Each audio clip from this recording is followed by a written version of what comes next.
graphing absolute functions. So we're going to look at graphing equations that have the absolute value brackets in it.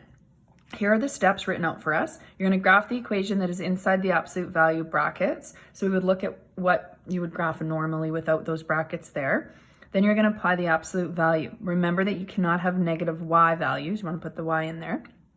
Therefore, switch any negative y value to positive. This causes those values to reflect over the x-axis. So let's look at example 1. We're going to start with a very basic linear graph. So the graph of y equals x.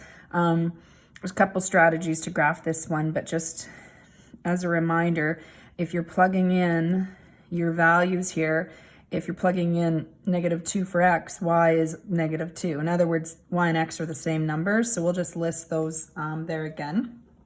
I also like to use y equals mx plus b as a strategy. So in this case, the b would be 0, so I would have that there as well.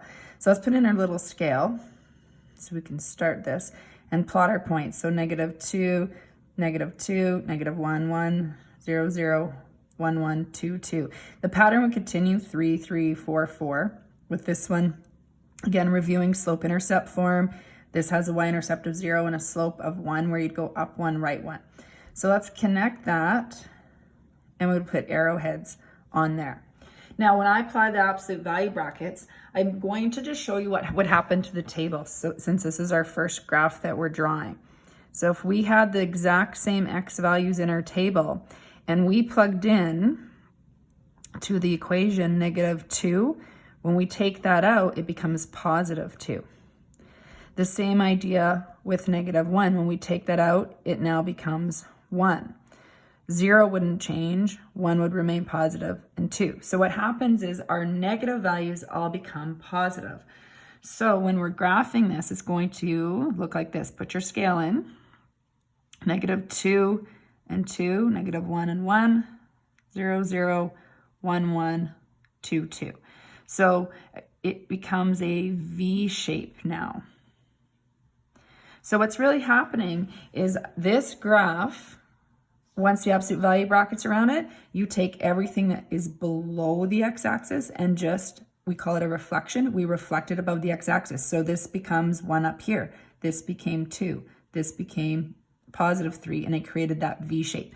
So that's what the strategy we will use is moving forward. Note, y equals the absolute value of x can be defined as a piecewise function.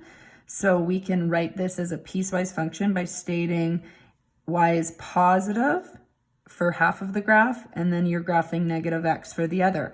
So y equals x was this graph. In other words, this part of my graph, the right-hand side of the V stayed the same.